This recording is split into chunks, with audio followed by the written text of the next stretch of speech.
There we go. Yeah. Welcome to a Sunday trialogue, everybody. Peace. Um, Today it'll just be a dialogue, so we'll miss Headless, Yeah.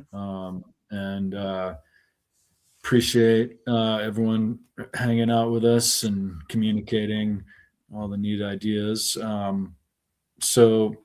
Ricardo, please, everyone should know you, but please, for those that don't. Sure. First of all, I'm just saying that I didn't had the chance to stream this on X. It didn't appear the button. I don't know why. No, Uh, oh, but bummer. you can find me at X on God Calvary One.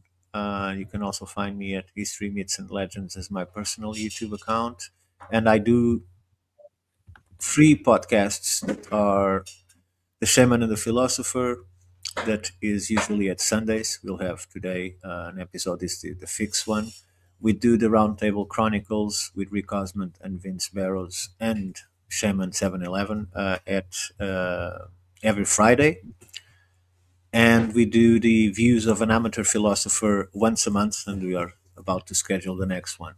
If I have any recommendation, is check my pages, check my books on Amazon, The Resonant Earth and Stardust, and go and have a look at this week's news episode from Universe Unveiled that just came out today.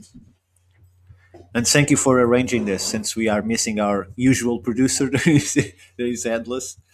So Or attempting to be the producer. I'm not sure if I'm doing it efficiently, but yeah, missing Headless, and uh, we'll still hopefully share some good ideas. So, what have you been working on recently? so recently, I've still be in the copper. We are. I'm the one delaying the project right now because I have to make a summary of the three papers that I wrote about it. That will I have to remove any indication of UP copper or transatlantic and all of that because this is going to be sent to Lehigh to a proper academic in Lehigh University that will second it, and then it will be sent to a list of museums in the hope that at least one of them will allow us to take samples from their artifacts, copper artifacts that have provenance and provenience. That's what we need in order to then move forward. Because if you can get that and we find results that show us what we've been trying to say, then we can reinstate all of our suppositions into the research, into the papers, and the validity will be completely different because we have scientific proof done by proper institutions from artifacts with provenance and provenience. So we have established the rest, that there is no enough copper in the mines, that there was not enough fuel in the forests for the amount of copper we find in the archaeological record during that period, 4000 to 1000 BC. There is no calamity in the ecosystem. So something, in order to produce all of that copper during that period, not only they have to be importing copper, it has to be metallic copper, because otherwise the consumption of trees would surpass what we see in the paleo environmental record. So we have lots of evidence coming from different situations. Like paleometallurgy tells us that you cannot get higher than 99.6, and that's an extreme. It's more 99.3, 99.4. But everything that is above 99.6% pure copper cannot come from ore. And if it cannot come from ore, it has to be metallic copper, and there is only one place to get that metallic copper. So there's many different disciplines that show us that we are on the right track. We just now need a new layer of empirical evidence coming from the artifacts themselves, and there's nothing they can do to disprove our theory or our hypothesis. They have to accept transatlantic travel. There is no other way. because there's only one source for that material. It's fascinating. Yeah, so if people haven't seen the last couple episodes, I think it was two episodes you really got into the history of that. Yeah, So people can it's go to Institute for Natural Philosophy at academia.org, and you'll find the papers there with which is the thing is, this is why we should love academics or archaeologists, whatever they are. It's because we need their data. We need the study that they've been doing for 50, 60, 70 years in order to correlate things and make new interpretations of the data. Basically, that's what we're doing. We're doing new interpretations of the data because not only it was very narrow when each paper that is made is just on one subject and it's not looking for things outside of it, right? It requires someone to come and join things in order to get a better picture. It's like you trying to read a book by just isolating a phrase, right? You understand that phrase perfectly, but you don't know the context of it. You then don't know if it is contradicted, if it is an example, if it is representative of the rest. And each paper is just a line on a gigantic book. So you need to put them all together in order to at least start reading page by page and getting the information. It's not that we find the gunpowder. I don't know if that's an expression in English, but it's just the trying to bring all things together into a more conclusive and assertive answer. And all points to metallic copper. It couldn't be otherwise. Right? Even new papers that come out. I just read two about the period of transition between the Bronze Age and the Iron Age, so around 1000 BC. And by that time, they were clearly not receiving metallic copper anymore because the copper is it's like they're mashing up anything they can find, from carbonate ores to sulfidic ores that are much less pure. They're mixing it all together. They're putting high doses of lead into it, and exporting these things from, for instance, from Don Anna's Park next to Cadiz in Spain.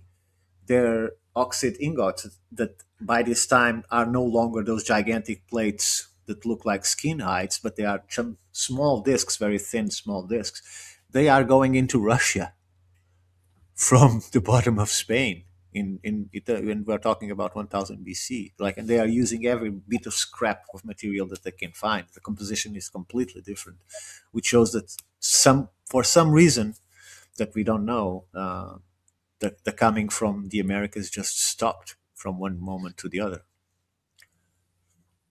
But the thing is, they were doing it since at least 9000 BC. So they start using copper much sooner than Europe. And whoever's been there while this was happening didn't give it much value because Europe didn't praise copper at that time. But when it did, someone remembered, we know where there are lots and lots and lots of that stuff. They can pick up from the ground instead of mining. So those that hold that secret were those that created these hubs along Europe that are south of England, this area after Cadiz, this Donana Park, Cyprus, an island that produced a maximum of 35 tons, was shipping ship after ship with 10 tons of copper in it. So it's what, magic? The copper has to come from somewhere, right? But well, the problem is these isotopic studies that they do in the archaeological findings. They don't test the copper, they test the lead and the tin. And the lead and the tin are European. And so they attribute the copper to the same place where they identify the lead and the tin, which is ridiculous. Some of these places not even mines. They don't even have mines of copper. So it's a complete fallacy that is being presented as evidence when it isn't. So yeah, it's a really seems like such a historical contradiction or lie that it's just so hard to crack open.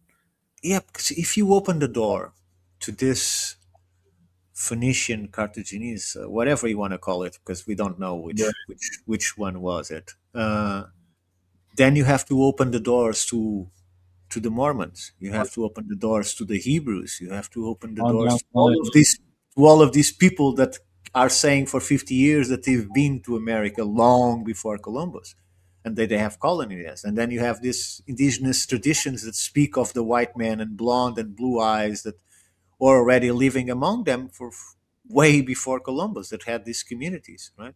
You have the story. You have to justify the story of Wales and Madoc, that when the impact of 400 and something, when the impact happened in England, they were at sea, and this is all documented. And he was thrown by the storm into the Americas and settled a community there, and then come back. And at the second turn, they actually went there to colonize, right? And they have documentation on all of this. So let me give you this example.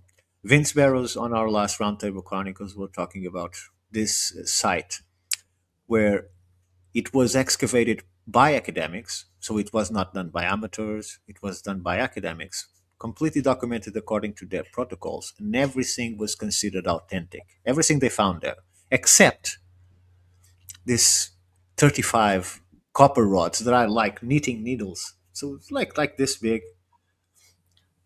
They are found in the same strata, in the same environment, in the same context, and they say they are false. They are hoax because they say they are smelted. And the indigenous people didn't know how to smelt copper or melt it or anything like that because they were ignorant. Right? So it's everything found in the same layer, in the same context, but that is a hoax. That was planted. Someone managed to dig a hole, put those 30 needles or whatever they are there, and then reclose it and make it like undisturbed soil, because that's the most important thing for them. When they find something, the soil must have been undisturbed, otherwise it's a hoax. So but still they say that everything was authentic, less the copper, because it's smelted and they didn't have furnaces or kilns or anything that could produce that. They say that the copper is like strung like it is a copper wire, modern copper wire. See, because it's round and flat and very smooth, so that couldn't be done by hammering it.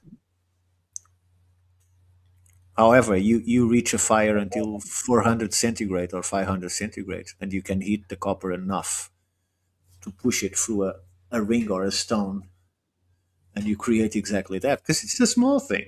It's like needles. It's either to sew leather or we don't know exactly what they were made for, but they were buried with a female, so we presumed it was some kind of. Not that man couldn't do that.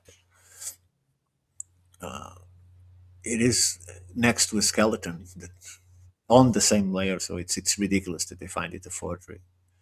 Then you have this case of Vincent Barrows that was authorized by the Smithsonian after many back and forward. We don't have the pieces. Oh yes, we do have the pieces. No, we don't have the pieces. Then he goes to another place. No, no, we gave the pieces to the Smithsonian. Here's the evidence. He comes back. Oh yeah, yeah. Oh, now we found them. Now we have the pieces. They are in the basement. And It reminds me, and Ricardo, you might be able to explain the story better, more specifically. There's at one point there was, in the phase of the dynamite archaeologists, one of them set off an explosion at one of the pyramids and found a metal plate, not copper, I don't believe, but even I think it was some, maybe offhand. I think it was not steel, but something similar. yeah, well, I think it was what they call electrum.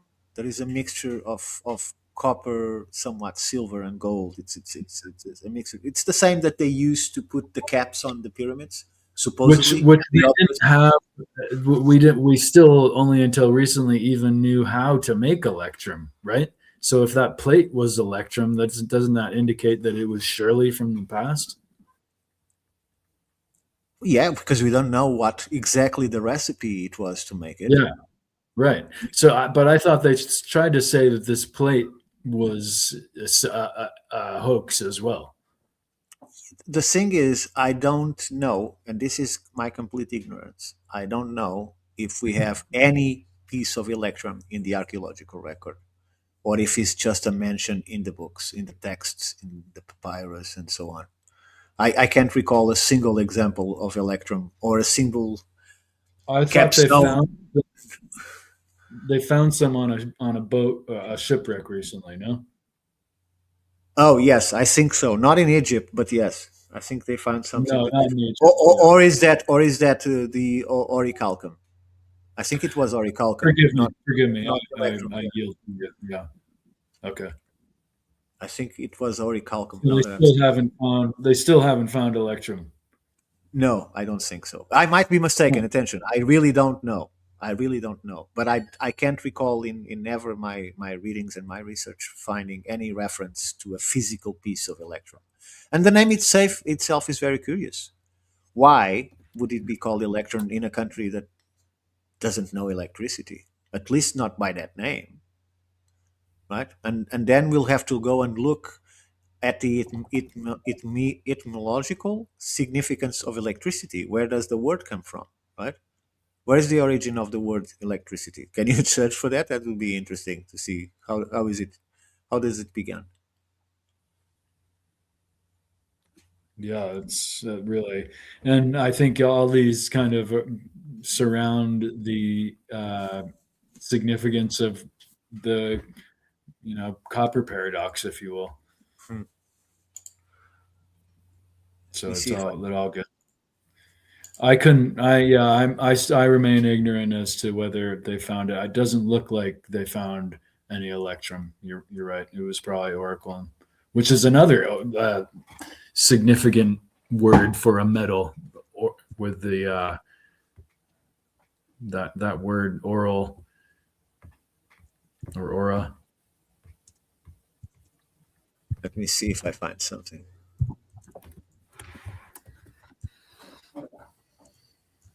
And you've mentioned this before, but there's also stories of how some of these places did have electrical charge within the temple, right? So some maybe electrical is the wrong way to put it, but a magnetic. You mentioned certain weapon sonic powers, right? Sound, But sound, sound. Yes. yeah, yeah. I've also heard of magnetic, things taking place. Sure, sure. Rumors. The Olmecs, right? The Olmecs waited, and this is all well documented. It's not pseudo archaeology. They waited for thunderstorms to hit rock. They eager looked for it, and then when they knew that a lightning rod has stroked this rock, they would go there and particularly take that Mm, rock with them to mm. work it because they knew it would be Right. magnetized. Right? They have this turtle head that was lost. Archaeologists found it, then they lost it on site, and then it was found again. This piece of a huge turtle made of stone, and the head of the turtle was worked and carved in such a way that it has the exactly same magnetism that a human brain. So it's stronger on one side. All the values are exactly as we have the magnetism in our human brain. How did they knew that? Right? All those gigantic heads that Olmecs made, all of them are magnetic. And to say that is to understate because what they have is a designed magnetic field. They carve the stone in order to have exactly the kind of magnetic field that they want. And this is not often spoken, but it is on the academic literature. It's not something invented by pseudoscience. They documented it. Yeah, and something we're maybe not familiar with our modern conceptuality of things is how efficient people might have been at keeping secrets, secrets pertaining to copper, secrets pertaining to electrical or magnetic or sonic um, potentials. There were no video cameras. Rumors were cut off by the tongue and the sword, right? I mean, just the information the ability to guard information was very different. Okay. Well, look, here I stand corrected. Okay. Numerous numerous pieces of electrum have been found. Electrum is a naturally occurring alloy of gold and silver, often with trace amounts of copper and other Mm. metals. It was highly valued in antiquity for its durability and aesthetic, often called white gold by the Greeks. So they have But it found says Lydian naturally, coil. Sorry? the way that that was worded strikes me as odd. It says it's a naturally occurring mixture. Yes, naturally occurring mix. It's what I'm getting I thought, here. I thought it was a combination of So did alloys. I. Right? So did I. So did I. They found Lydian coins that they call the first coinage, that are the most historically significant electrum finds from the kingdom of Lydia, modern day Turkey. Again, Turkey. We all keep going to Turkey. Excavations at the Temple of Artemis and Ephesus and in Sardis have yielded hordes of electrum coins dating to the 7th century BCE. We have more. We have in ancient Egypt. Electrum was extensively used in Egypt as early as the Old Kingdom, so 2.6 to 2.1 BC. It was frequently used to quote the pyramid capstones, as I was saying, of pyramids and obelisks. The reflective properties of electrum were intended to catch the sun rays, symbolizing the solar deity. So nothing related to electricity from their perspective. Ceremonial weapons and jewelry found in the tomb of the Queen Ahotep the First, 16th century BCE, are made of electrum. And in Mesopotamia, the royal cemetery of Ur, also from 26 BCE, all the same time, right? By Sir Leonard Woolley, uncovered electrum vessels and jewelry, confirming its use in Sumerian culture well before the invention of coinage. As for the meaning of the word electricity, this is quite interesting because I never looked at this. You know that the word electricity shares a direct linguistic root with the word electrum, both stemming from the ancient Greek word for amber. Hmm. So the Greek roots, electron, the etymology begins with the ancient Greek word that I can't read, electron, which means amber, fossilized tree resin. The Greeks, especially Tales of Miletus, oh, I know this guy, Tales of Miletus, 6000 BCE, observed that when amber was rubbed with fur, it acquired the ability to attract light objects like feathers or straw, a phenomenon now Right. known as the triboelectric effect. And then in the 1600s, the English physician and physicist William Gilbert published his seminal work De Magnet. He coined the new Latin adjective electrus, like amber, to describe the phenomenon of attraction produced by rubbing amber. Gilbert distinguished this electric force from the magnetic force of lodestones, and this is from the Encyclopedia Britannica, Gilbert from the 1600s. And the English use of electricity, the specific noun electricity, was first used in print by Sir Thomas Browne in his 1646 encyclopedia Pseudodoxia Epidemica. Browne used the term to describe the property of attracting straw and shaft, expanding on Gilbert's work. So, after electricity comes from amber, funny enough, which I didn't know.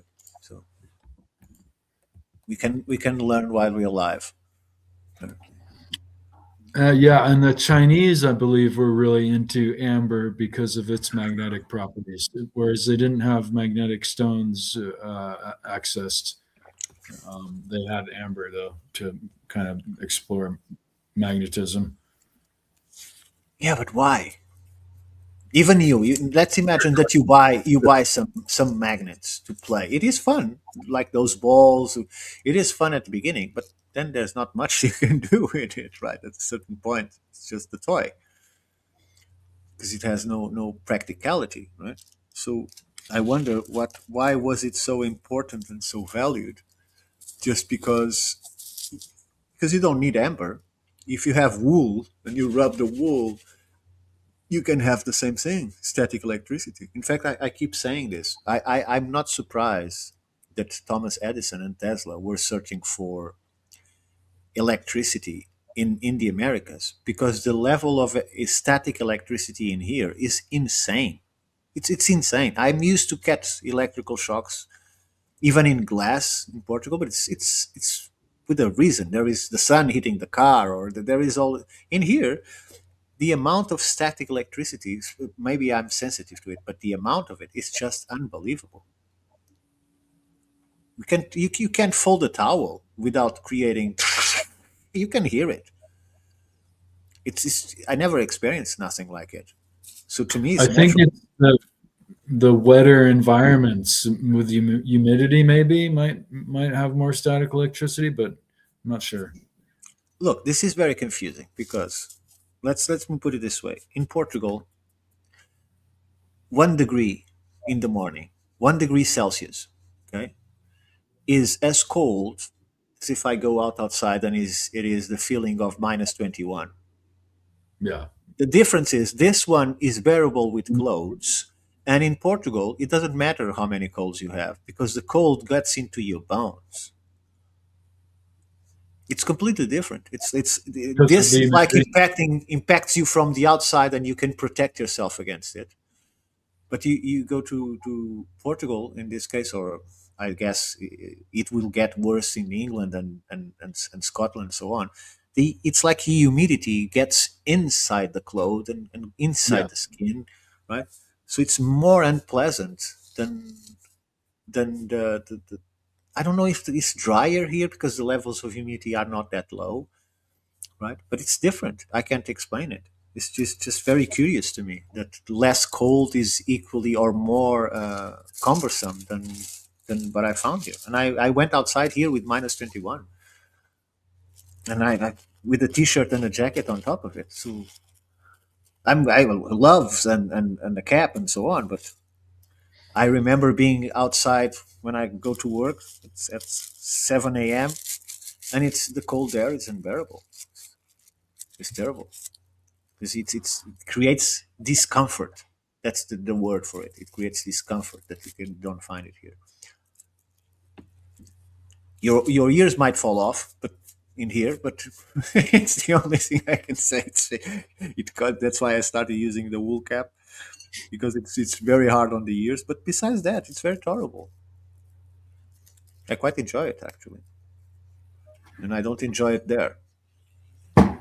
Yeah, it's really different when it's not humid, not as humid. Well, I have an idea. Let's see if I can share it. While you do that, let me try and share this. This is on your channel. It must be, but I'm sorry for failing to get it out there as much as I should. What's the name of your YouTube? Um, Ethan Ethan Indigo Indigo? Smith. Yeah, should be. I think. Yeah, it's the first one that appeared, huh? Look at that. It's the first one on the list. Here it is, the live.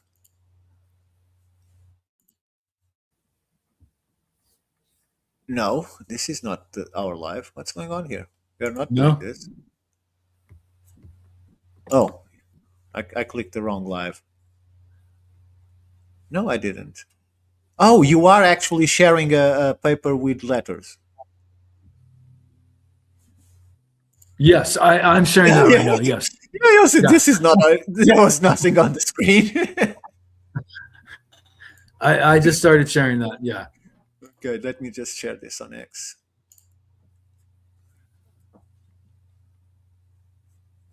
And here is kind of the Hebrew gematria code, essentially, right? By tens, Hmm. um, 1, 2, 3, and so on to 10, 10, 20, 30, and so on to 100, 100, and so on, 100, 200, 300, and so on, rather. And that's one of the uh, considered to be the oldest kind of gematria formations. Um, Although its origins might be older, might be more Assyrian, but the Jewish and Greek kind of formulation of it were the first to put it together in concrete terms, if you will. Um, that we're aware of. And number it brings together rather interesting history. Talk about etymology, right? The intertwined nature of number and letter, and its very early origins. Both were kind of intertwined. Um, Gematria, of course, is kind of or it is the study of letter and number. And what I present here is Gemenergia, the geometry of energy, right? Mm. And I know I've talked about this quite a bit, but I think it's worth talking about, and not necessarily in terms of meditation uh, instructions or format, but also in terms of intuiting energy, right? Because that's kind of what gematria it helps us do, is kind of understand correspondences and relationships that might lead to intuitive relationships, intuitive ideas, from the correspondences in number. And Gemenergia is a kind of hand in hand idea. At first, when I conceptualized the idea of the four planes of meditation, or excuse me, the four dimensions of geometry applied to meditation, I didn't conceive it as an intuitive kind of measure, but um, it's kind of developed into helping me be intuitive in understanding. When if you meditate, you might even see these different shapes, points, lines, planes, and solids as somewhat even amorphous uh, figures, mental constructs. But also we can think of them as in meditation terms, the point is symbolic for concentration, right? And when someone's energy is off, the opposite of concentration is really presented in terms of fragmentation, right? And so all of these kind of, or rather, each dimension has a way to conceptualize energy in that respect. And this is not necessarily outside the idea, or outside the realm of traditional divination, right? In the sense that tarot um, puts forth interpretation in number and suit. And the tarot suits, the four suits of tarot, of course, really actually demonstrate the four dimensions of geometry. The sword is symbolic for the point. The wand is symbolic for the line. The pentacles or coins are symbolic for the plane, and the cup is symbolic for the volume or solid. So it's right in line with this often used uh, divination tool, which really is a, a physical thing to hold on to and demonstrate consciousness, or a tactile form that we can um, help ourselves demonstrate and utilize the power of consciousness, if you will. Um, so the article breaks it down a little bit more um, deeply on geometry of energy. I have a bunch of different articles related to this idea. And of course, here's kind of a summation of one way to kind of see the contrast at the basis of understanding the four dimensions of geometry in terms of a kind of intuitive construct, and But but a bunch of sorry, if you can, how do you create the mental language that not it doesn't necessarily need words or numbers? How do you create the mental language to adapt this to a state of mind of meditation in practical effects? Well, if you listen Or to different divination, or whatever it is, right? I'm just trying to get what is the mind process or the intuition process that sums all this into evaluation of or actuation of what you intend to do. well, I'm not sure exactly what you're asking, but the point represents concentration in terms of our mental state and in terms of the status of others and the uh, situation, even, right. um, so really all meditations begin with a focus, a settling of consciousness into a point. Often the language will be very much exactly the same as uh, using a point, rather. And then the next stage is connection. Often that is connection with our focused mind with the breath. Sometimes it can be other concepts, other even things that you might be looking at, a picture, a statue, a candle.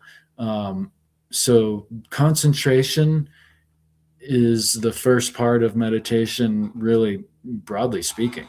Connection is the secondary one. And the circulation is a more enhanced version of connection and depicts the plane kind of idea. But there's like the microcosmic orbit in Tai Chi, at which and the macrocosmic orbit as well related, that really made me see the circulation energy in meditation as a next kind of refinement upon this process. Um, and the fourth one is the feeling of connection that people have with other people and other ideas, and just a expansion of empathy. And this even intuitive gathering in a meditation where we are linked with idea that we weren't expecting, maybe. And that's this unity expansion or volume.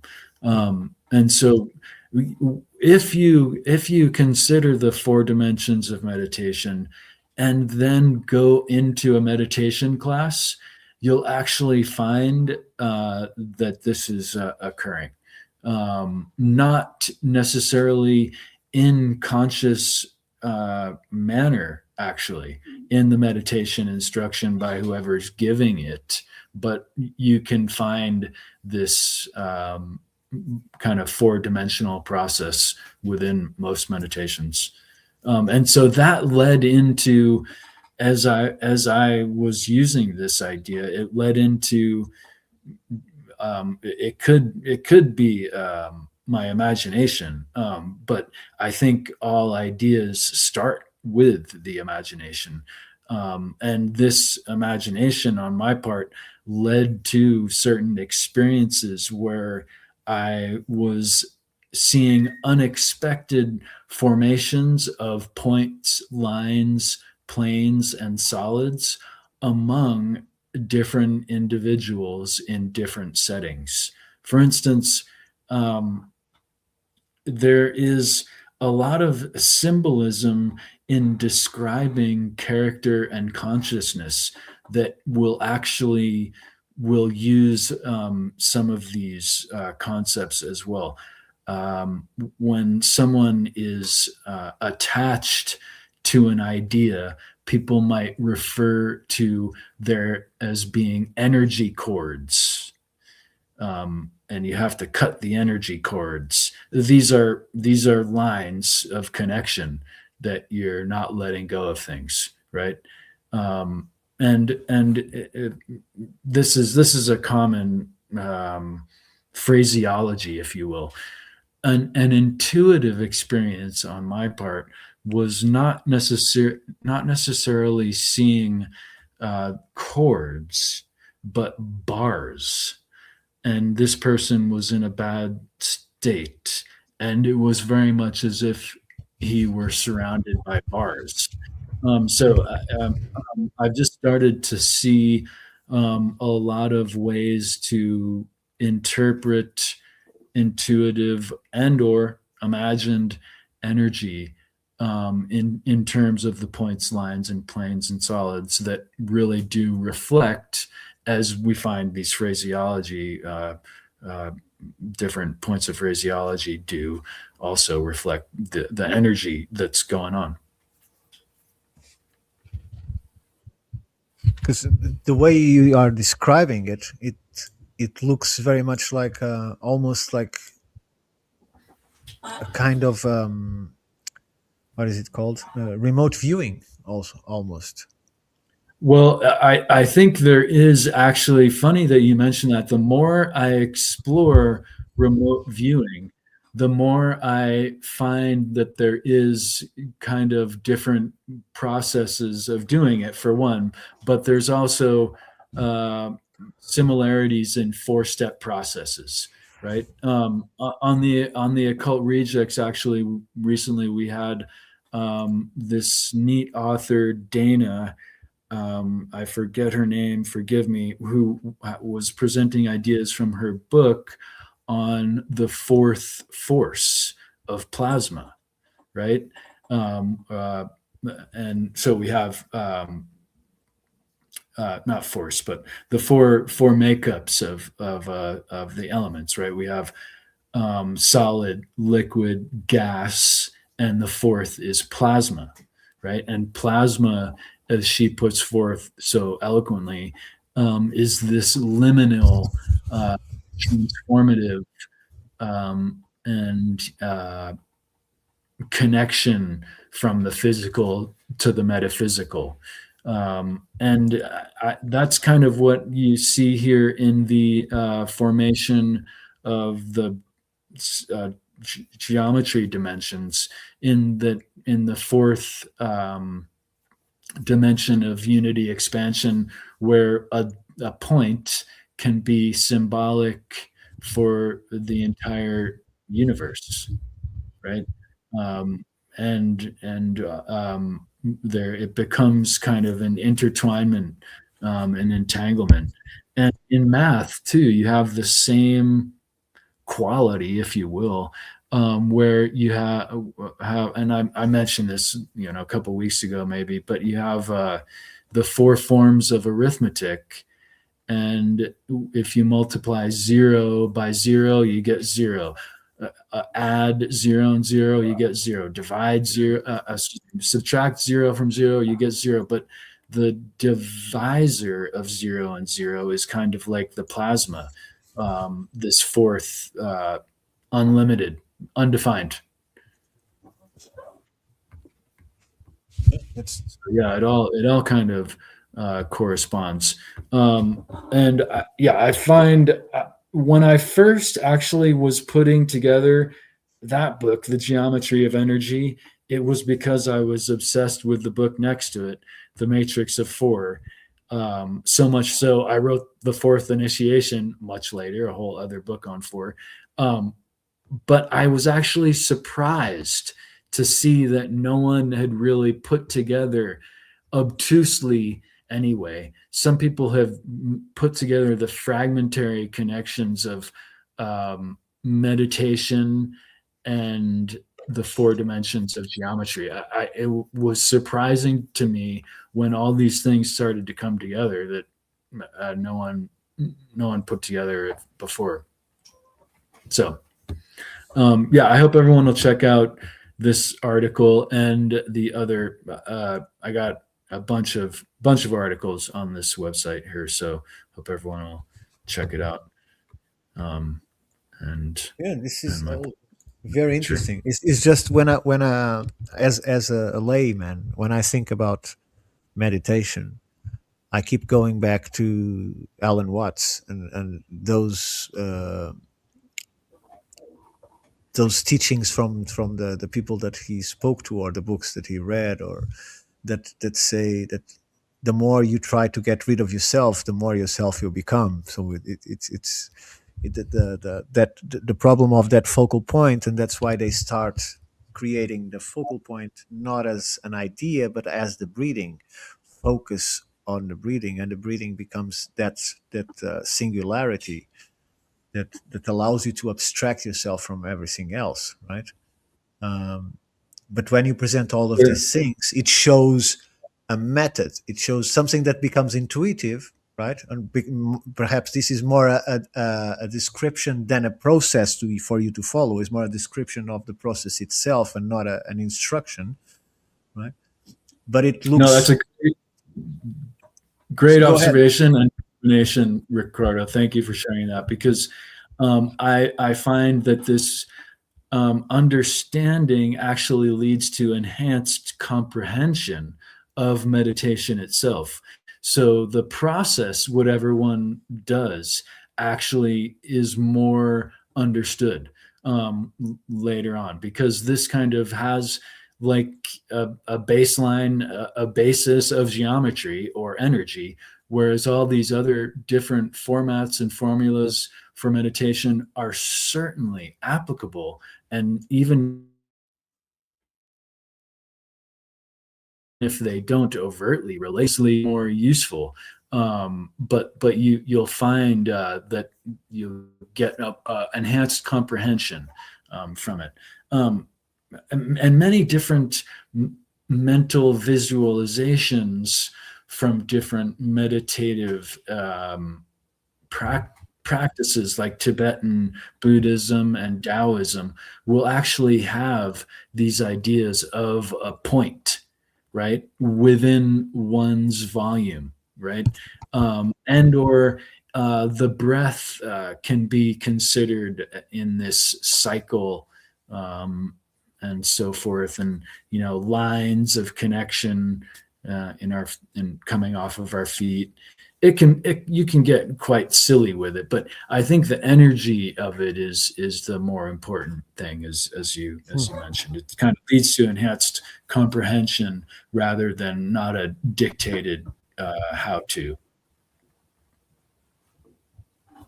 Yeah, it's very interesting.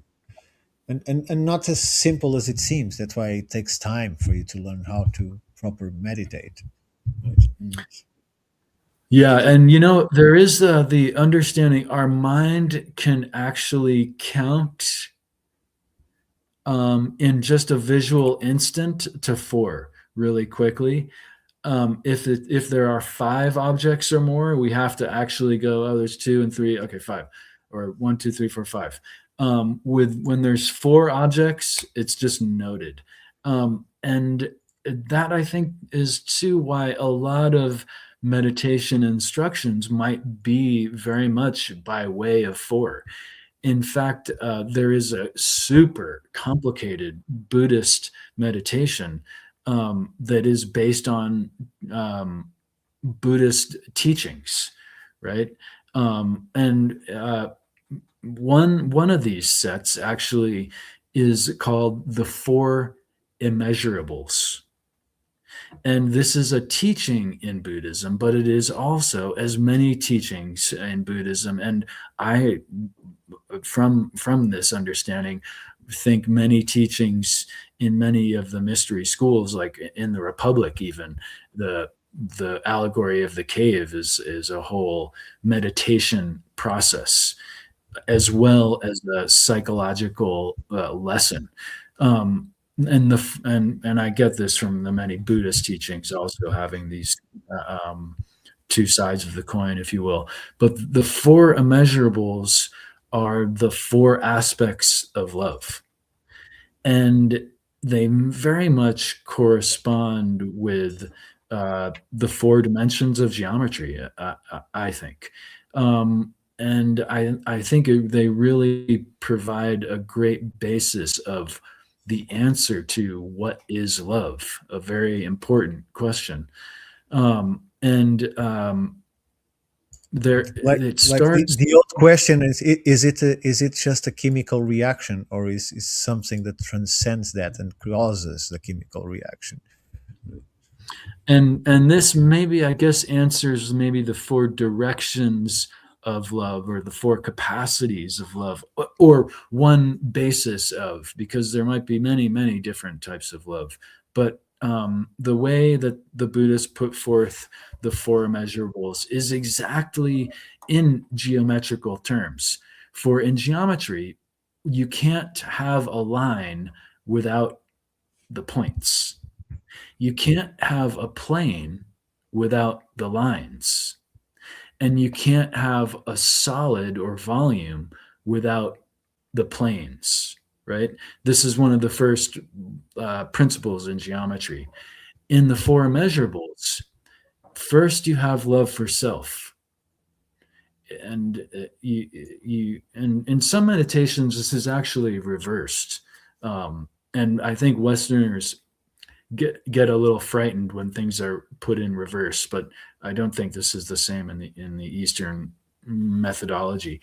But there's first love for self, and then you have love for others.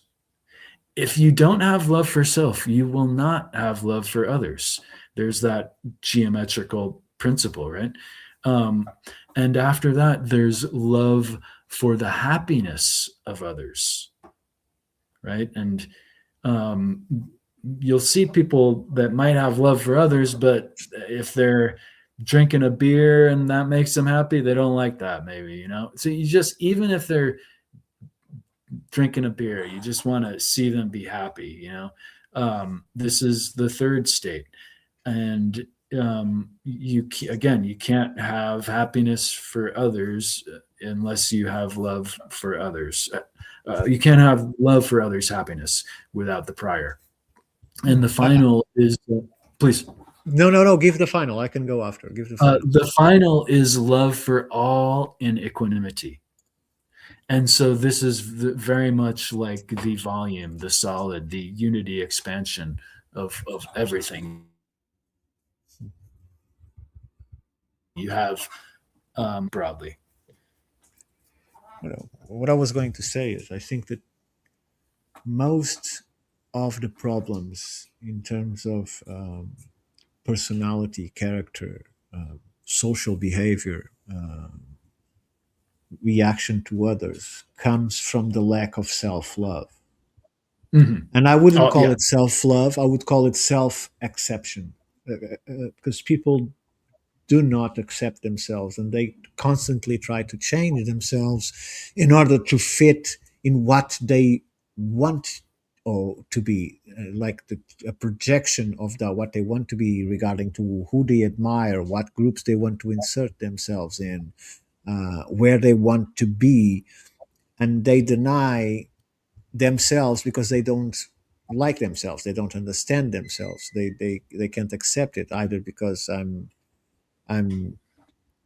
ignorant, or because I'm ugly, or because I don't have the correct clothes, or I don't have the enough money, I don't have the same car, I don't have the proper phone, or I don't have the proper social status, or I don't have the job that I like. And this starts very young. And even in school, I want to be in that group, so I start dressing as that group so I can be inserted in that group. Or I start listening to this music so I can be part of this group because it's the one that gives me more safety. Or so all of this removes people from their self, because they are constantly creating a construct that are not the understanding of the self, but the pursuit of safety, of inclusion, of being accepted, of gaining some kind of respect or protection, right? And everything that you have been describing is exactly the opposite, because it's a correct thing, but it's the opposite of what's happening. And so with this detachment from the self, I think that stops people from really appreciating all the things that you've been describing. Like we do, everybody can have pleasure in others having being happy, right? But if that person all of a sudden stops being a source of pleasure and becomes being a source of tension, then you don't like it anymore because it's no longer serving your own happiness and your own fulfillment. You see my point? And because it's Absolutely. like we like someone until he starts disagreeing with us, right? So it's this is from Yasmina Reza that I keep saying that she is. First thought she was Japanese, and then I thought she was Spanish, but it was both wrong. She's French, and she wrote this piece called Art, which there are examples in French and in English and in Portuguese on YouTube. I think the Portuguese one is the better one, not because I'm Portuguese. I just think it's the one that is best adapted and played on theater. But they are all good. And at a certain point, this is a discussion between two friends that they realize that they like each other because they confirm one another. And when they become in separate dimensions, they don't like each other very much. And so the third element is like the comic relief of the play to alleviate the tension between the other two. At a certain point, he says something. Let me try and translate this. There is. So he's going to a psychiatrist and describe the situation to the psychiatrist of those two friends. And the guy can't give an opinion, but in that case, he gave an opinion. He wrote it, and he wrote it down because he couldn't memorize that. And it says, "If you are you, because you are you, and I am I because I am I, then you are you and I am I.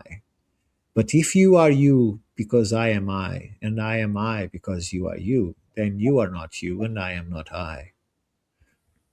Sorry, Mr. This Gomez. is very Shuangsu. Shuangsu wrote the other book of the Taoists. There's the I Ching, and then there's the Shuangzi or Shuangsu, the philosophies of Shuangsu, however his name is pronounced. Forgive me, but he gets into that very uh, polarized dynamic that you just described that is so confounding. And he goes into these other ones even like that are even more like, but what if I am not before being and not before, like it's like he gets pretty wild. And he is the guy that authored the idea in this book. There is the idea that people might be familiar with, where he falls asleep and dreams that he's a butterfly, Hmm. and the butterfly, he cannot remember if he is a man having if he's a butterfly dream that he's a man, or if he's a man waking up from having a dream of being a butterfly. uh, Very Chuangtse. I was going to say too, as you started talking there about the four measurables, it made me think of applying different conceptions upon the same formula of the four measurables of love thyself, love for thyself, love for others, love for the happiness of others, love for equanimity.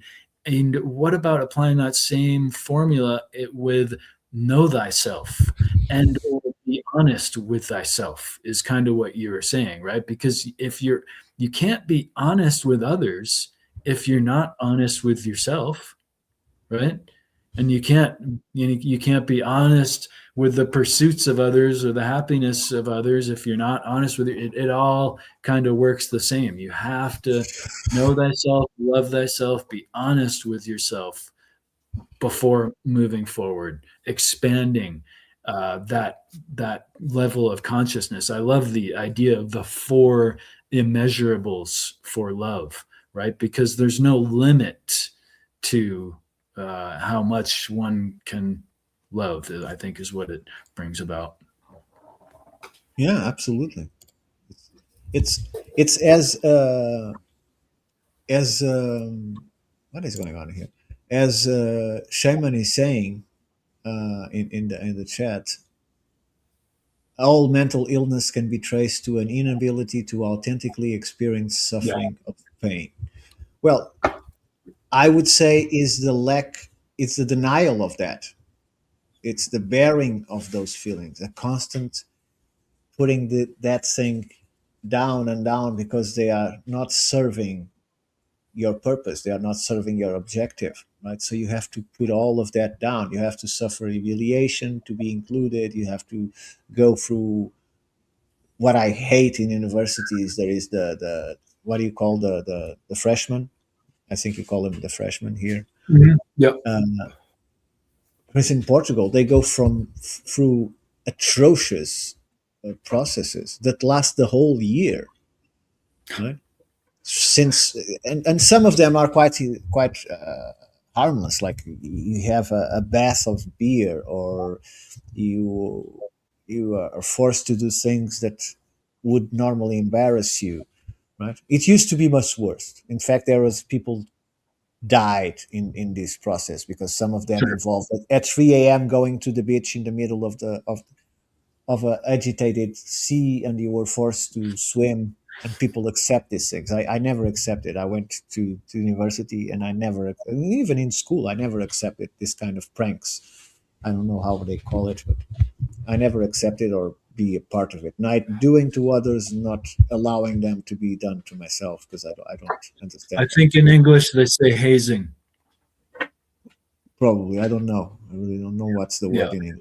But hazing. But yeah, freshman rituals or hazings. Yeah, that's it used to be, like you said, way more common and way more extreme. I don't think it's a few people died, and as I was saying, like when there's videotapes and there's recordings of the 911 call, even like that just don't play no more, you know? Like whereas for years, like people just accepted it and didn't know what happened or this and that. As soon as it starts to come out, like people are like, "Oh no, we ain't doing that no more. We can't do that."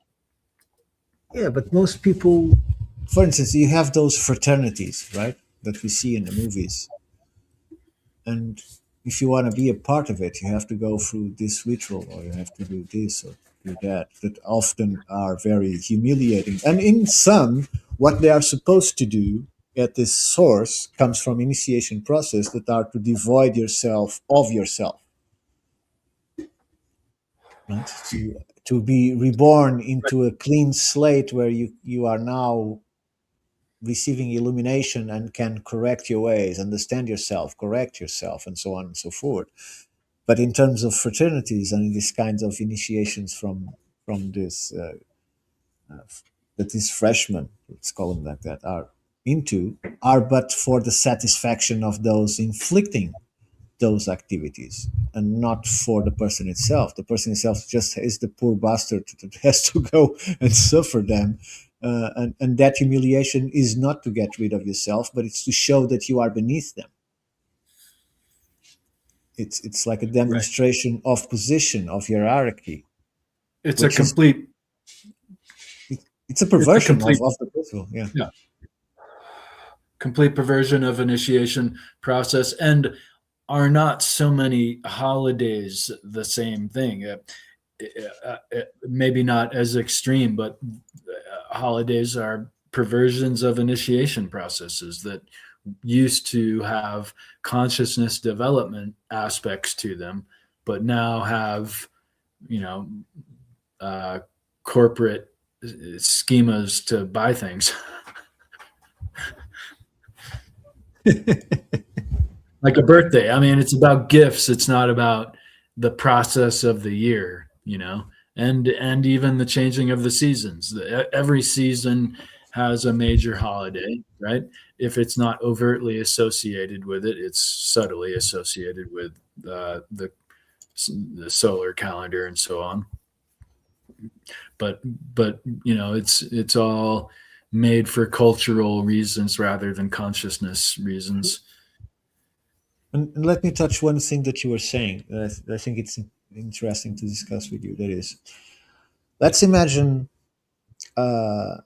what me in my ignorance would call like a Buddhist temple or a Shintoist temple, wherever they use the Om to enter in the state of meditation where they all are in a room or in a place and they are all performing the Om together as we see demonstrated. Not that, I don't know if it is real or not, but I presume it is.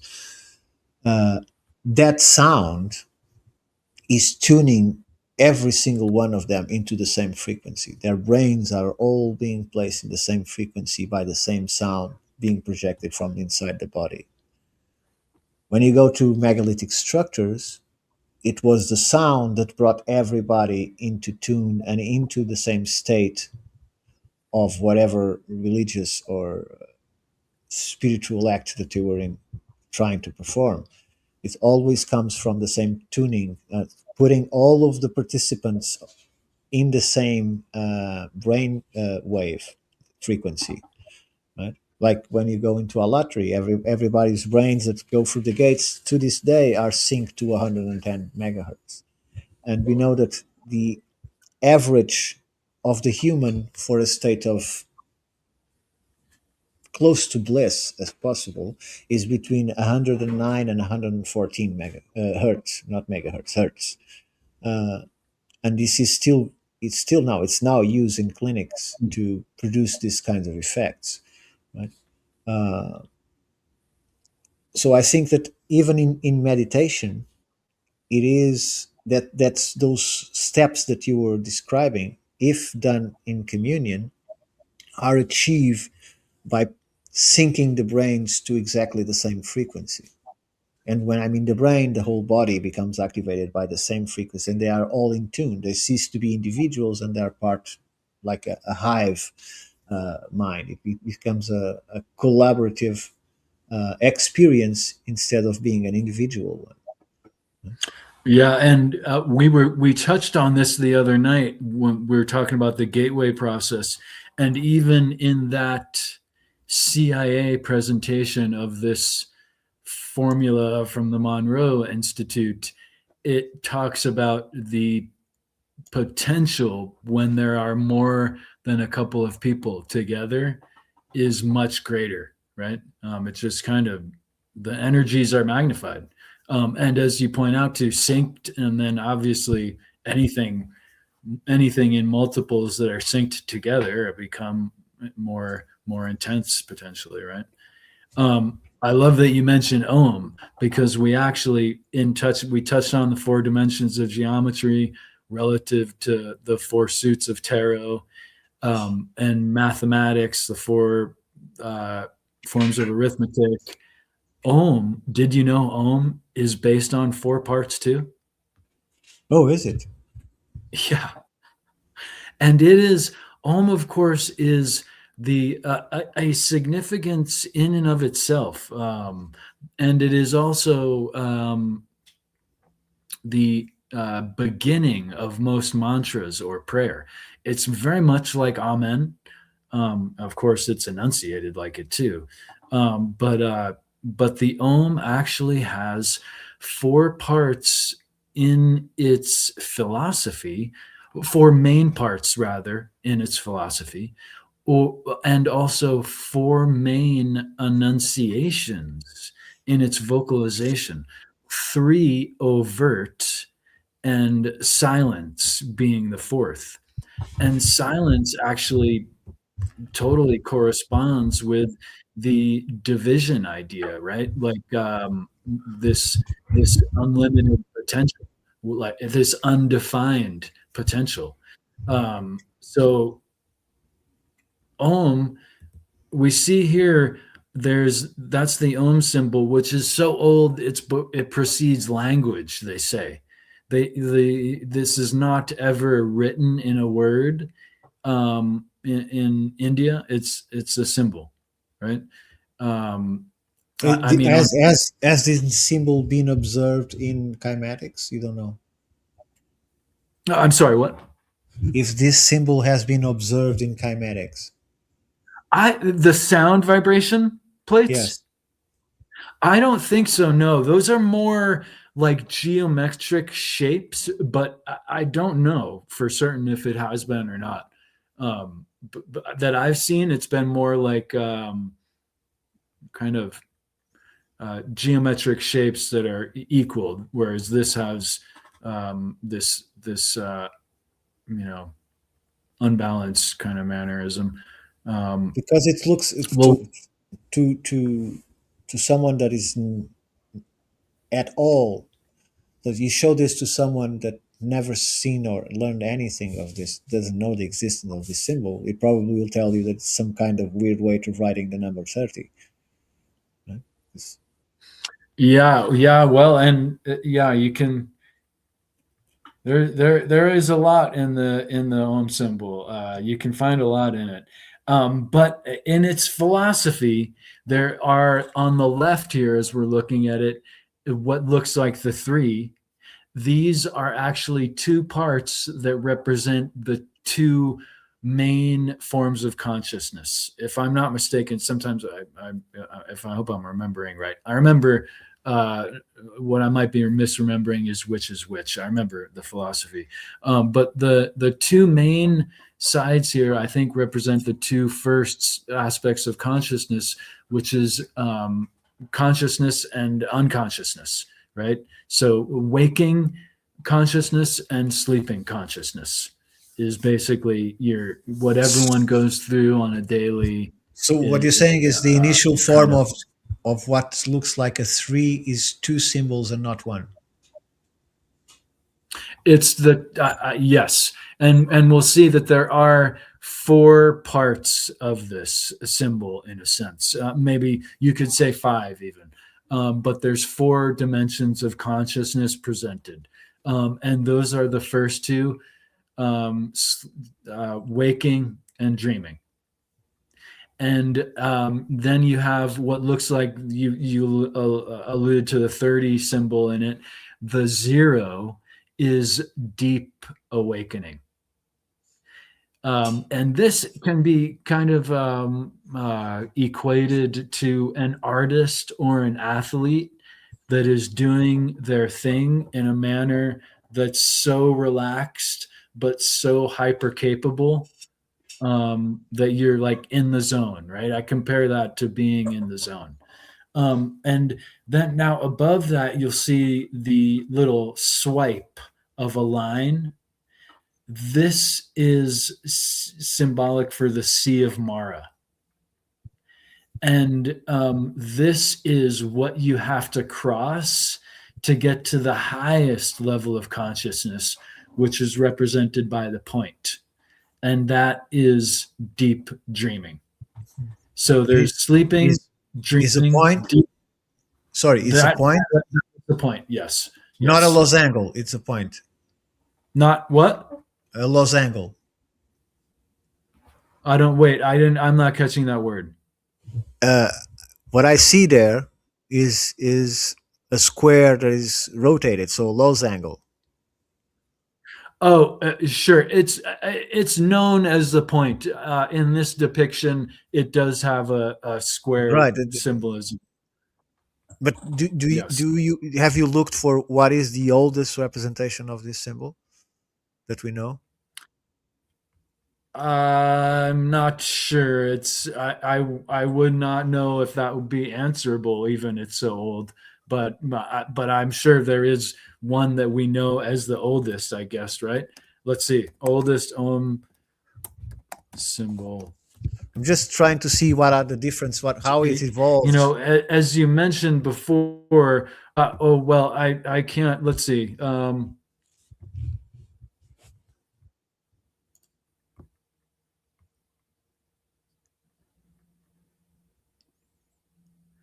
Yeah. So fourth to fourth, first to fourth century BC. Um, no, no, 1500 to 1200 BC. I'm not sure when the oldest one is, and I'm not sure if it's constantly a square necessarily. I think it's more known as the point. But uh, You don't have an image for that old one?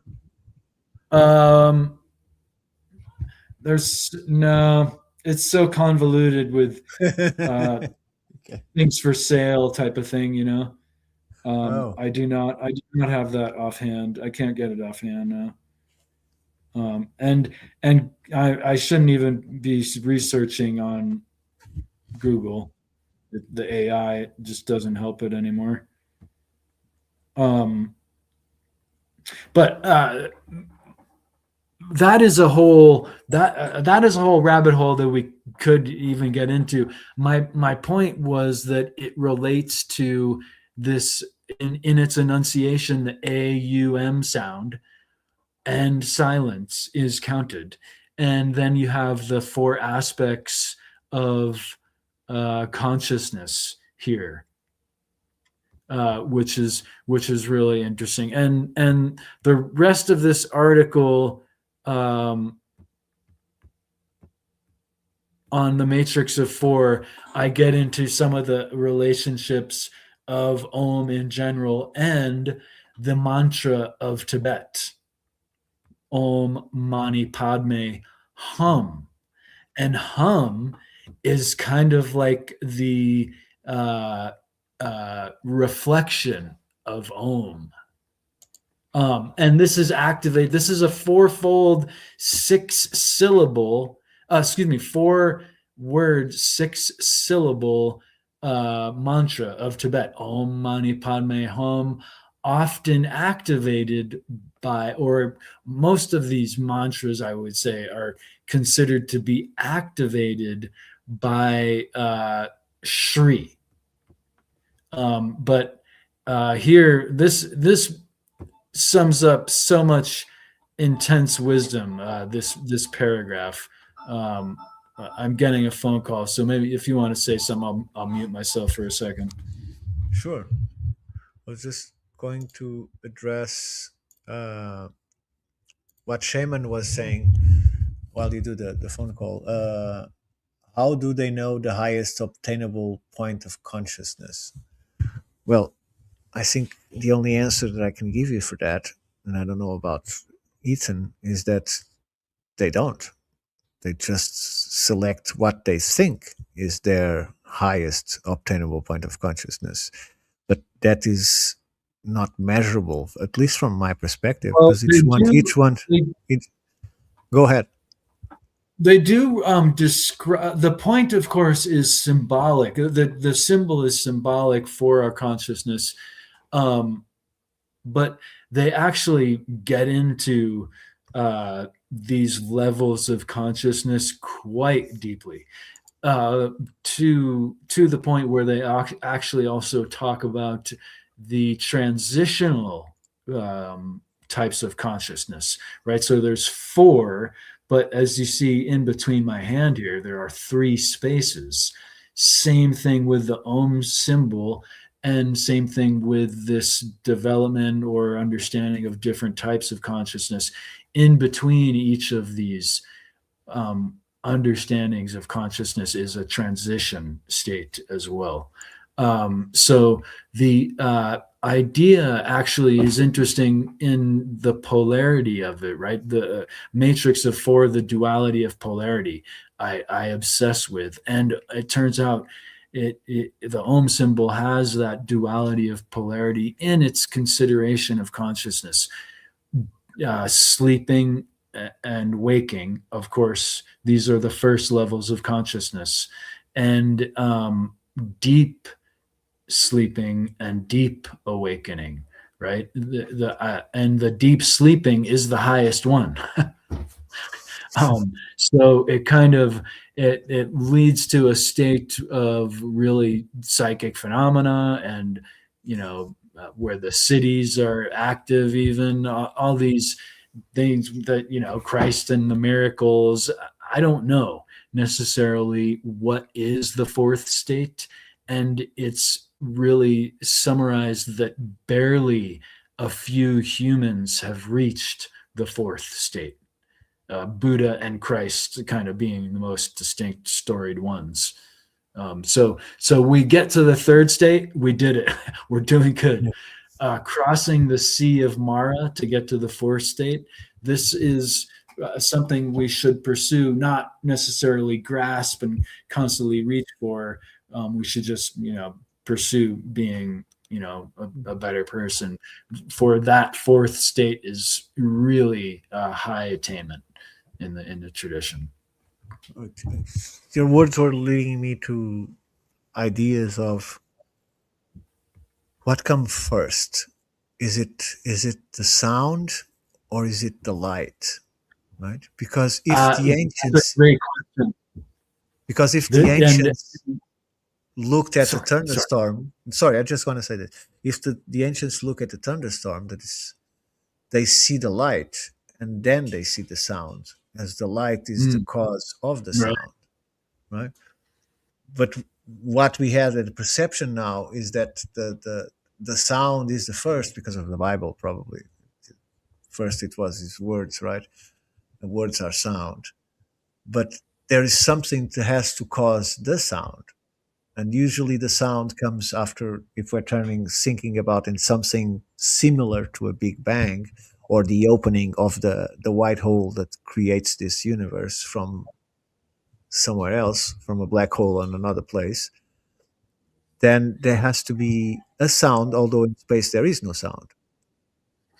It's a very Yeah. convoluted Well, idea. y- I'm thinking I'm, y- I'm, I'm coming out at the same time as we are here. no, So it's a beautiful question that actually has been proposed before, and it a lot of people will say that the Om symbol is the Hindu picture of God, right? Because they, and that's not exactly true, but they, this is said because it is the sound of creation. This is the sound that is the causation, the emanation, if you will, maybe in other traditions. So there's the sound that we're emitting actually is as close that we can get to it. And the esoteric sound that might be more of the creative kind of, if it corresponds with actual uh, reality, it's kind of esoteric, right? It's something that's beyond our perception. But they do say that this is the sound of creation that started can, it. see if you can access my history myths and legend page on Oh, YouTube. yeah. Can I? You want me to bring something up? Yeah, just to play like the first 30 to 40 seconds of a video that I have there. It's called it's the cosmology. It's called the helix tree video. I think it's the helix tree.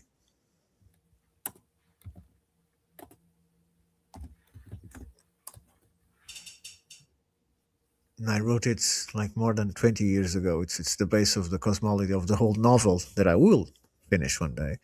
And I think it brings something to the discussion that we're saying here. It's just the first two verses, I think, that I want to share.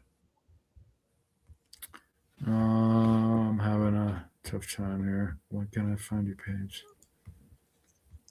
You have to write History Myths and Legends channel. I can try and do it myself and send you just a link. Let me see. It's probably best.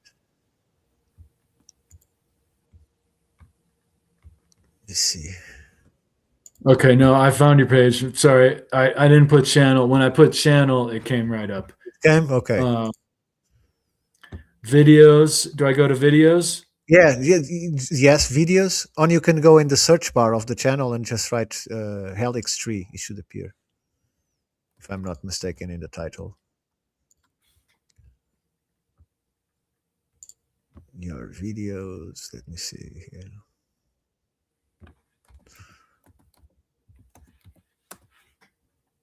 No, I can't. Well, oh, maybe I'm spelling it wrong. Two Just give me E's. a second, and I'll give you Uh, the Helix Tree legend.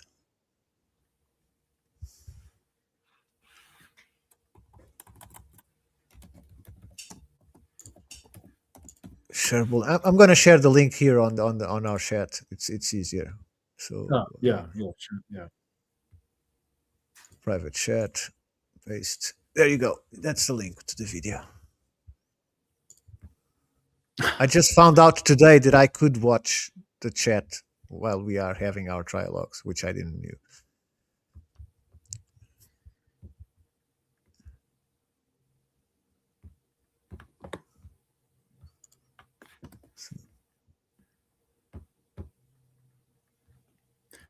Should I start at the beginning? Is it coming up? Yeah, you could put you have to put the sound because it's all spoken. Although the letter, I think it will appear on screen, but Legend of the Three Kingdoms. 1. yeah. In time so remote that preceded the one beginning, there was no darkness, nor there was light. Nothingness was everything, everywhere. So it remained, this, until the all spawned from the void. 2. Perhaps bored of his dreamless sleep, the all was awoke. The woven matrix of primal matter followed. Pleased, the all world above the receding abyss. Observing it, came the utmost desire to create. 3. In his excitement, a roar came out of his thoughts. Astonished, he held the note, marveled with his newly found voice. Om, the weaver, braiding unrelentingly across newly born space, pressing upon the fleeting void, weaving the matrix, creating matter as it went. 4. Obliterated from existence, silence was no more. Om the Weaver could not and would not be halted, his knitting perpetual. In his wake, a tapestry of countless levels, each contained within 13 layers. Vast beyond any possible comprehension, the multiverse came into being. 5. Within it, laid endless fields of abstract matter. All we see, all we know, all we are, all there is, had its origins on those foggy waters. After the initial quickening, the sound of creation faded, but not into silence. Om the Weaver is, to this day, clearly audible across the multiverse. Well, you can stop 6. there. Exceedingly pleased with himself, the all contemplated his creation wish. Yeah, and some people have described that was awesome. Thank you for sharing that. Some people have described hearing certain mantras and or the Om uh, enunciation as something that they can't unhear after so many years of meditation. Which that video reminded me of. Yeah, I associated with the last line. I associate, although it doesn't sound, all of that is extracted from somewhat scientific matter. Just put it in different words. But Sure. what I see that is still audible is the background noise that is detectable by all our satellites when they listen to deep space. It has this sound. Right. It's this it's still there, that they say it's the residue from the creation of the universe itself. Right. So Fascinating. so that sound does exist, and that sound is what came right at the beginning after so that's why I was asking what is first, the explosion and then comes the sound that, right, or is the sound the first? And I associate that sound with the Om, with the very creation itself, because of the way it is depicted or described Sure. or how I understood it at that time. If Yeah, it that is the makes first of makes creation perfect or no, sense. I don't know, but sound creates matter. So, and we just in our roundtables with Shaman, we're talking about, we watched a clip about etymology, saying why it stopped being taught at schools in the 40s, because it was showing that it is uh, spelling that comes from spells, and it is what is writing. It's like cursing. I can't remember right now. It's cursing Cursive. is Cursive. cursive. Yeah. Yeah. Cursive is writing that comes from curses when you apply it to to writing. Right? So all of this has extraordinary energetic value. I'm not going to call it magic, but energetic value. Right? It is And like manifestation of reality by words. absolutely. And it is also a tactile formation of mind, which further enhances the reality of it to our minds, causing kind of, consciousness, you know, unfoldment, right?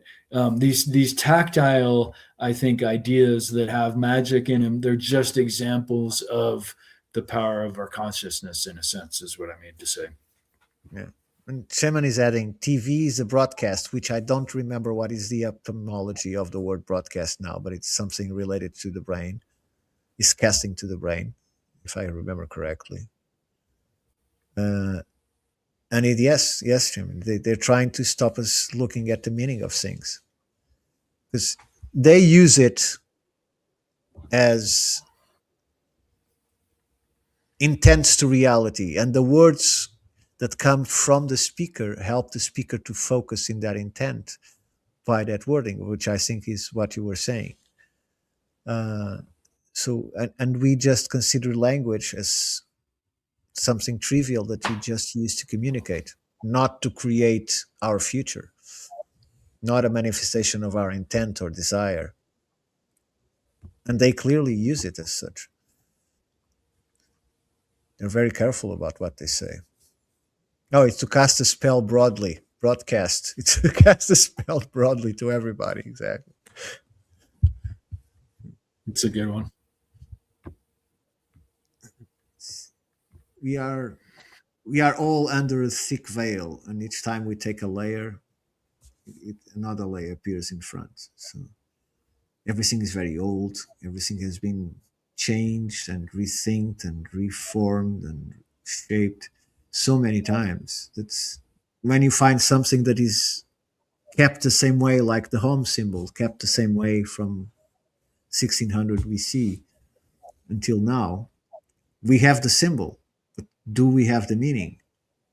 Right? Perhaps in this case we have, because we have records in paper since that time. But most things we don't. Yeah, well, yeah, the Ohm symbol for me is so, I think, foundational to human cosmology, spirituality, and even philosophy and mathematics, likely too. Um, there was, I mentioned this before, but for the longest time, it was a very popular formula for philosophy that was built off of the Om philosophy, the Om spirituality, if you will, kind of spawn this philosophy called the Katskoti or Tetralema. And that is A, B, the third is AB, and the fourth is X. Right. So that was kind of like a formula for thinking about things to find the totality of the contrast potential. And still is used actually, and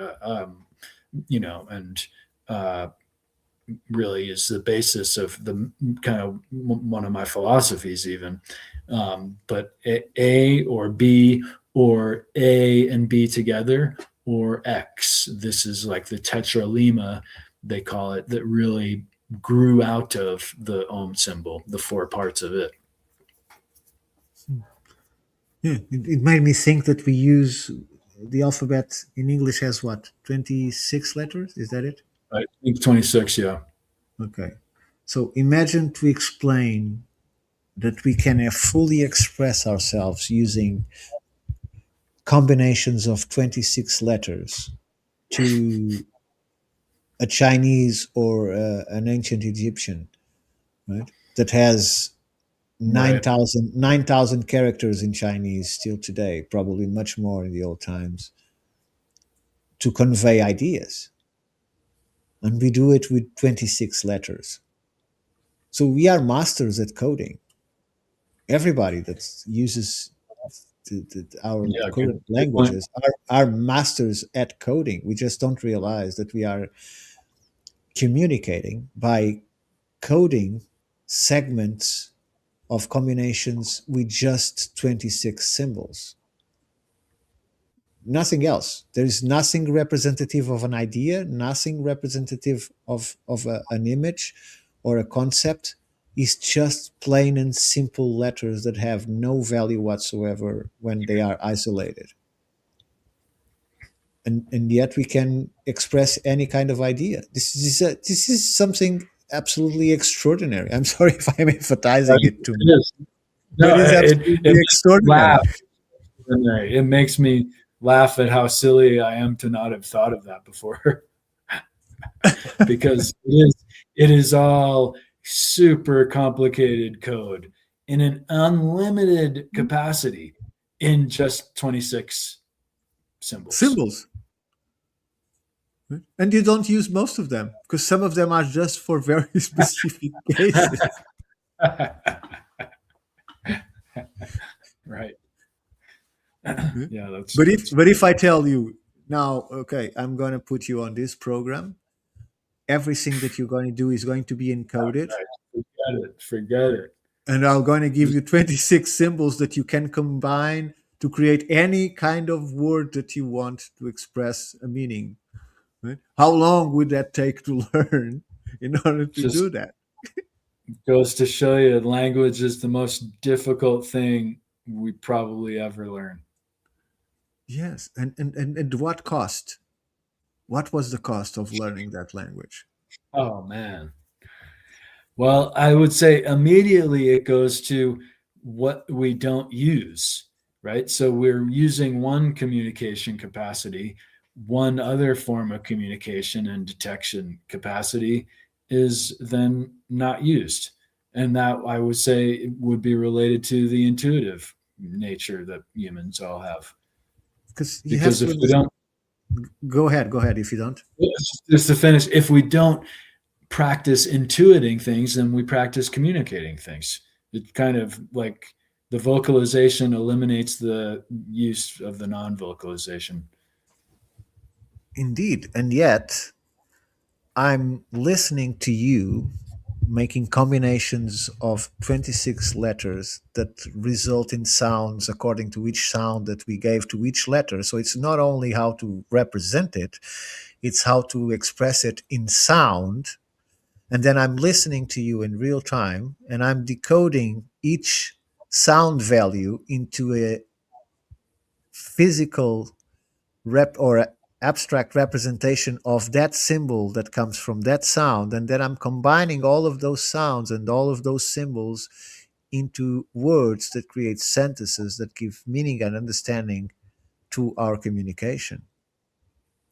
So it's not just the understanding of the code, it's just that your brain has no chance in hell of in real time being listening to a code that is a combination of 26 letters translated into sounds that then you have to translate again into symbols to then represent words, to then represent sentences that give context and understanding of what it's being communicated. So this is, most people say telepathic thought is amazing. Yes, but probably it was somewhat lost because of the cost of the complexity of this kind of communication. It's extremely more complicated. Right. It's a good point. This We're involves a just process that it is intuitive because your brain cannot process it. It's like, this is right. scientific. If you put a, when they tested pianists that they are playing, the brain is completely lost. It's the Right. fingers that are playing the tune. The brain cannot keep up.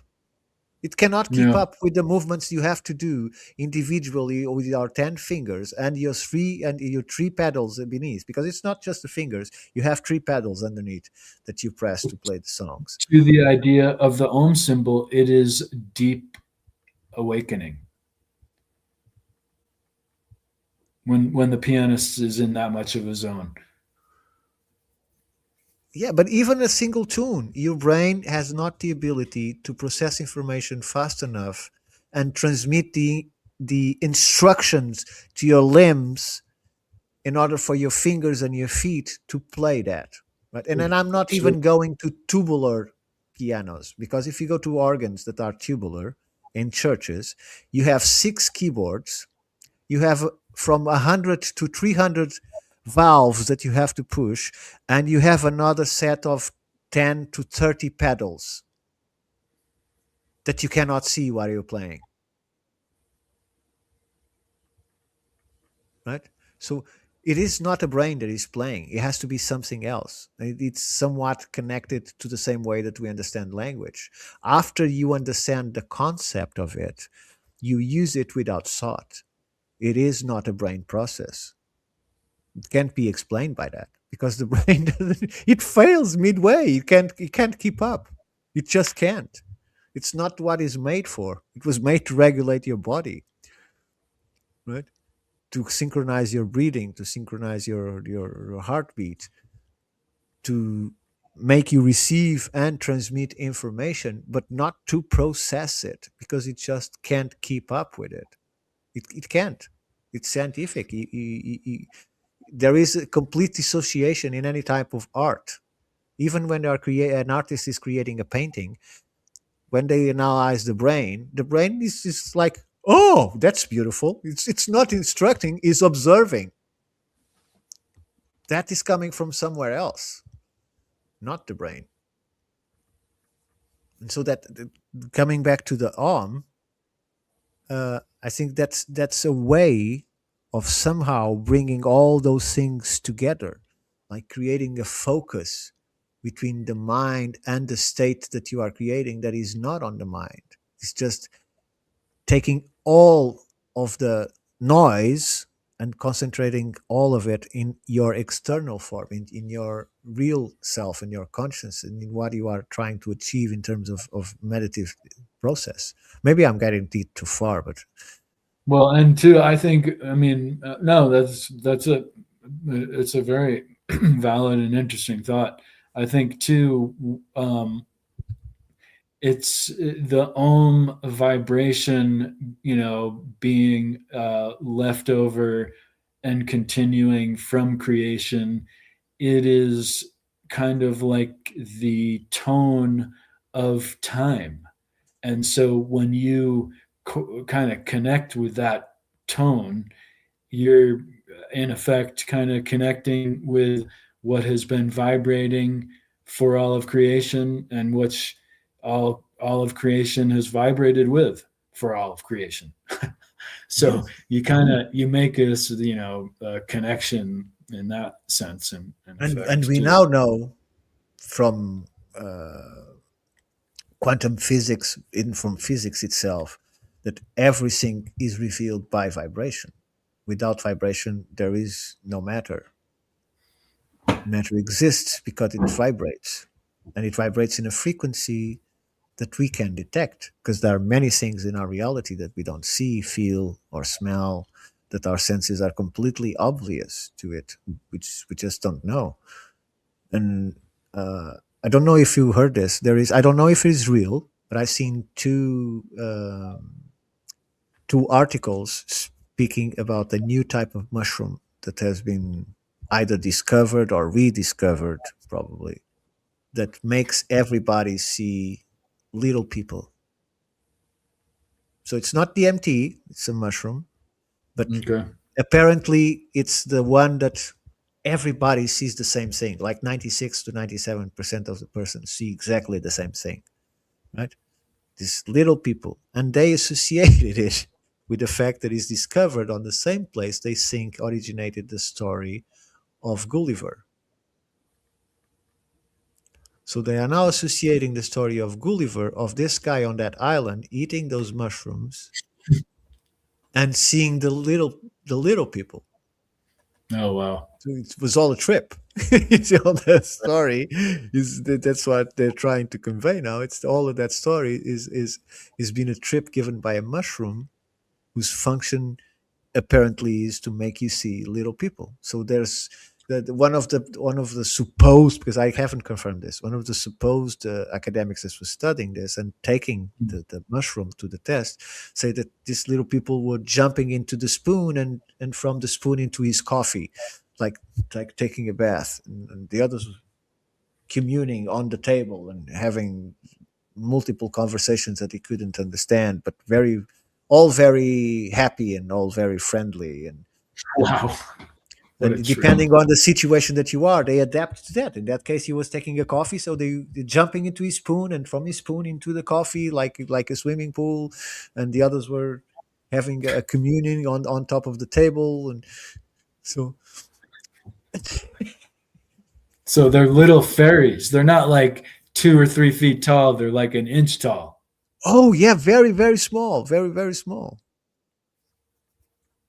elf-like creatures that they are now Sure. trying to justify the story of Gulliver with them because it found on the same place apparently that the story was created, or that the individual, the island that the individual went. So they are now trying to associate both things. Now this is where the little people come from. Hi Howard, That's insane. love to you too. I never heard that. Yeah, it's this week. I saw two different posts of articles about it. I haven't confirmed. I don't know if it is real or not. But since I saw two, when I saw one, I said, interesting. But then I saw No, another from a different. So it might be very real. I don't interesting hypothesis of that story being reflective of a trip. Anyway, of a trip. yeah.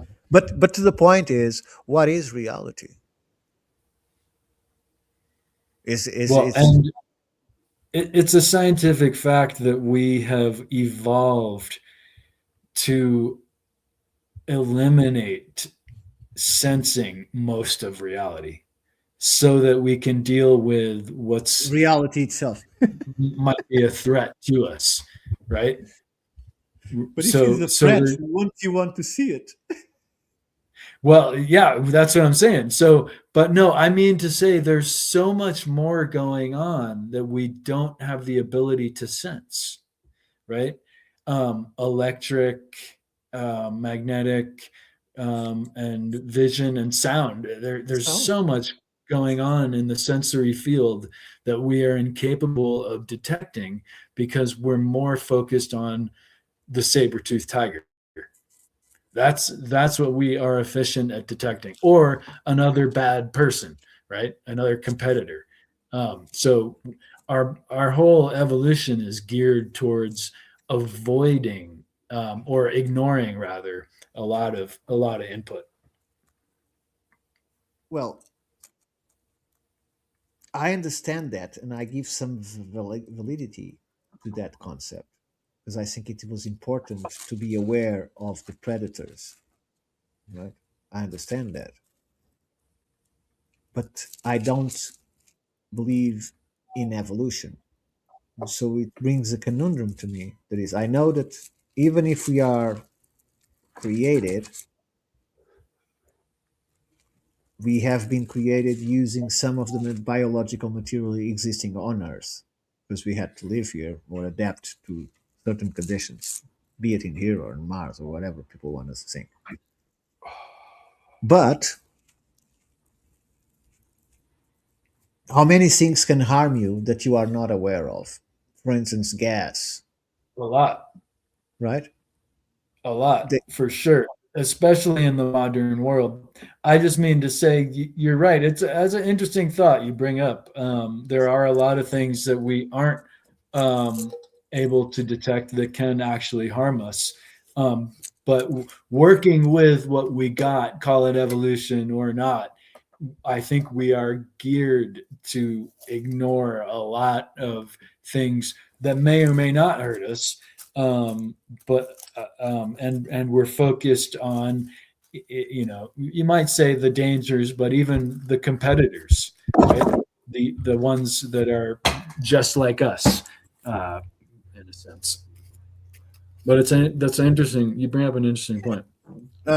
Howard is asking if I believe in evolution as a concept in paradoxes, that the paradox helps reality evolve.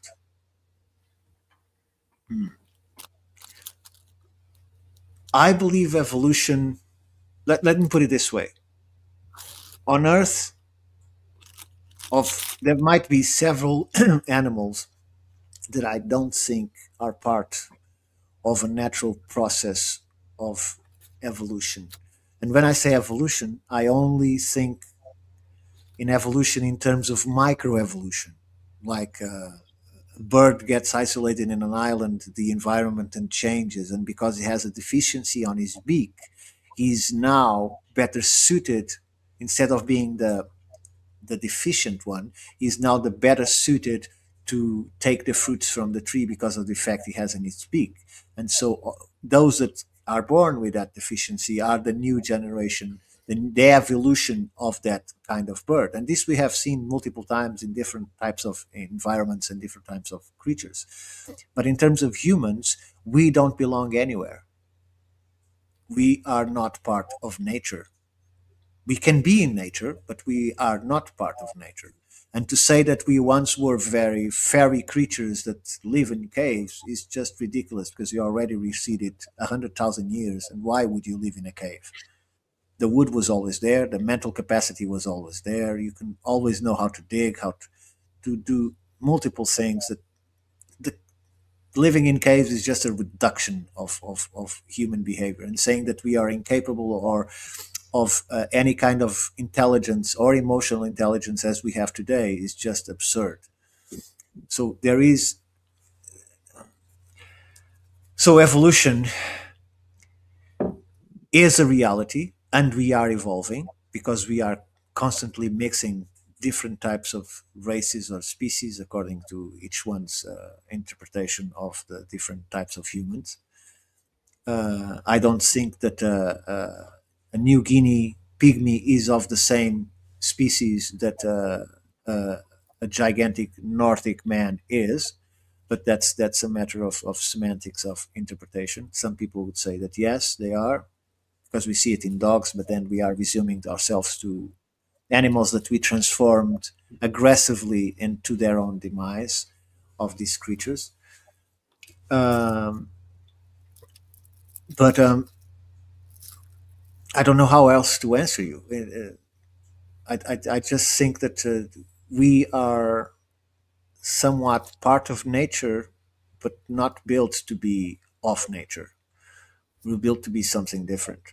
And that's why if you release someone in the middle of the wilderness, it will not last long. It just doesn't. So it's let me put it like this. People think about But if, but if you often release a, what about if you release a group? If you have a group, I think that's where humans can survive. they can, but they have to have that expertise. You That's cannot learn the expertise and survive at the I'm same time. The chances are very, very short. sure. My point only being that we are designed to not only thrive but survive with others. Same thing with elephants. Elephants alone, done. They're done. They're done. Well, You're done. Literally, literally. And not only that, but the the elephants, um, how they travel. Their I forget the term right now. The way that they live is that they move from one place to another during a season. I forget that term, and migration. their migration, they can't remember it unless they're shown it, right? So the older generation will show them the way and or change the way based on experiences that they've had and so on. So they're really hyper dependent on each other in a sense. As it would seem, the more complex the being is, the more dependent they are, right? Sure. But for instance, if you change, imagine that. Let's think of as a dramatic change. Imagine that you have this group of I don't even go to apes. I go direct to monkeys to lower even further, right? And you change the environment where either the sun ceases to be. This is all hypothetical. They will adapt to those conditions. Obviously, nature would die without the sun, but it's just a hypothetical. They will adapt to that situation. But if you take electricity from a current day human, the only ones to survive are those that don't use it. Because we are extremely dependent on electricity to everything. We are no longer educated to understand a world where electronics and electricity doesn't exist. Well, I So would say even the ones that aren't dependent on it regularly are occasionally dependent on it for their health and well-being, right? for everything, to go to the grocery store and buy your stuff, No, no, to I put mean, petrol on your car. sure, no, no, I mean to say even those that are not dependent on it regularly are occasionally dependent on it. To your point, I'm not arguing your Yeah, point. I'm saying sure. even the ones that survive without it generally, sometimes they're like grateful for it.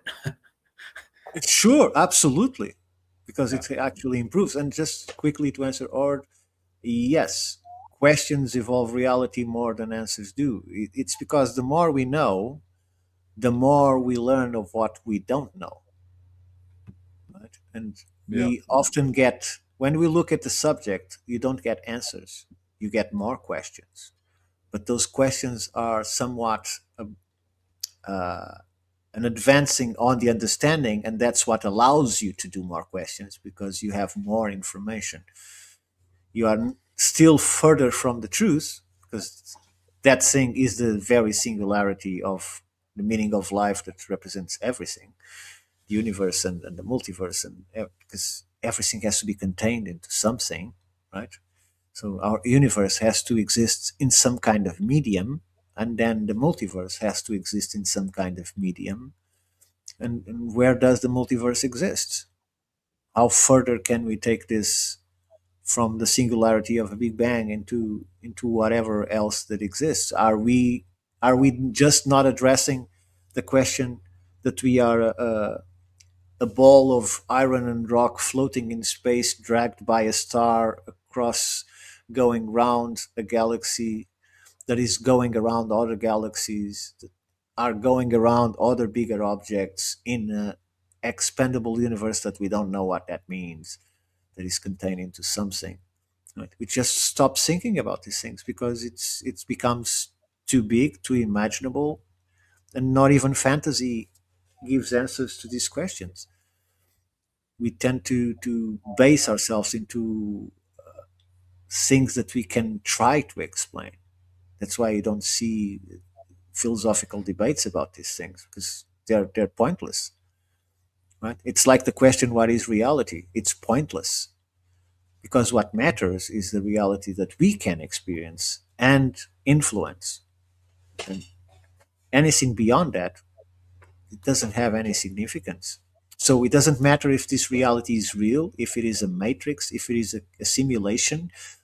It's important to be aware of that, but it shouldn't influence the way you act because you have to learn is how to manipulate this reality in order to improve it or make it better or whatever is your purpose in life. So I'm sorry if I got too off track here. No, that was not off track at all. That was great. Yes, there is nothing new under the sun, Howard. It's absolutely true. It's like I was saying the other day. People don't realize that all movies done today, for instance, by Hollywood, come from a maximum of less than 10 scripts. Some say are three, other people say are four or five.